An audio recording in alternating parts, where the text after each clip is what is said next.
Mr. Chairman, thank you. Let me start with the Secretary. Mr. Secretary, thank you for your recent visit to Kansas.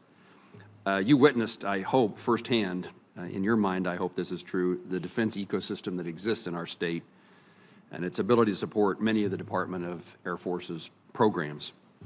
With the increased funding for mobility airlift forces in this year's budget, could you share the timeline for Agility Prime and discuss what missions it will impact?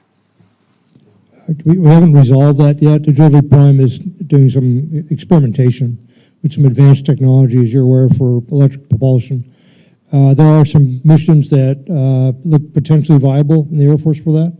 It's one of those technologies that I mentioned earlier that we're going to have to take a hard look at it and decide where it might fit in, and if we're committed to it, fund it to get to where we need it to be, and if we're not, make another decision. So it's very interesting. I just was briefed by some of the companies involved in it. They're making some interesting progress, but we're going to have to take a look at the operational requirements we might have and our priorities, basically, as we decide how to move forward on that technology. Is there a point in time in which you need to make that decision, want to make that decision? I would prefer to make it sooner rather than later, but there is an open question about what the technology can actually provide at this point.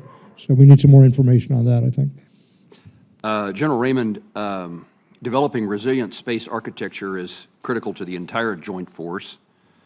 The growth of our competitors' capabilities in space have changed how we approach integrated deterrence and defense.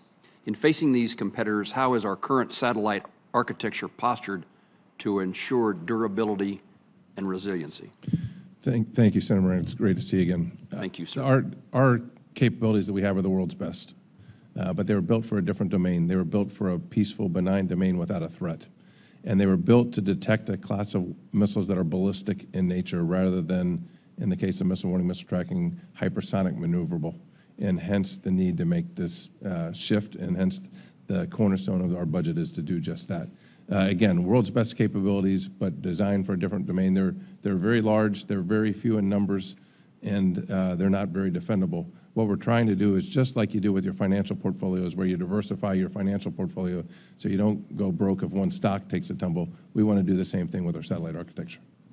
Tell me then what the Space Force is doing to develop a flexible, responsive, reusable, and multi-domain system that can meet current and projected threats in space.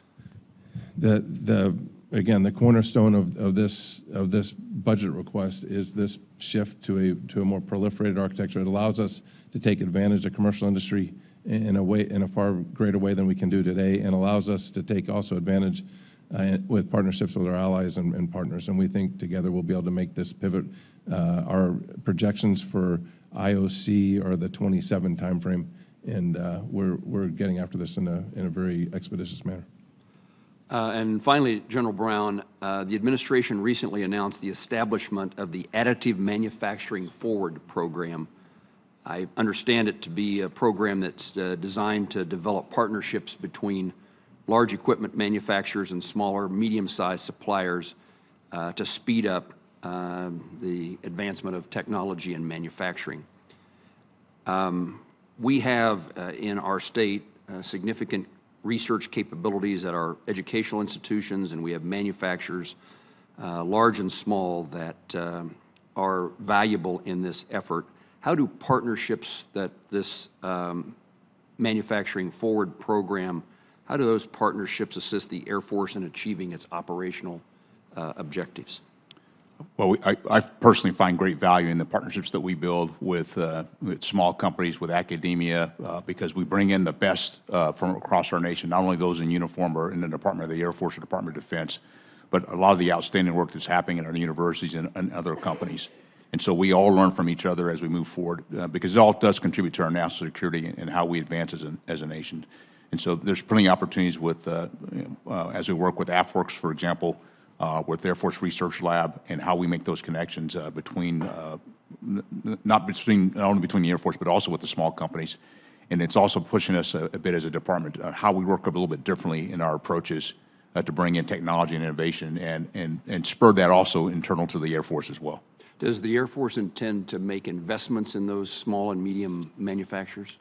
We do, and we use AFWERX to do that. One of our challenges, as the Secretary's highlighted a little bit earlier, is how do we take some of these ideas and prototypes and get them across, as we call it, the valley of death, and then into beyond prototyping into meaningful operational capability. And that's something we got to continue to work on to ensure, and then make some decisions on which of the technologies are actually going to add value and which ones still need to develop, or it may not have a military application.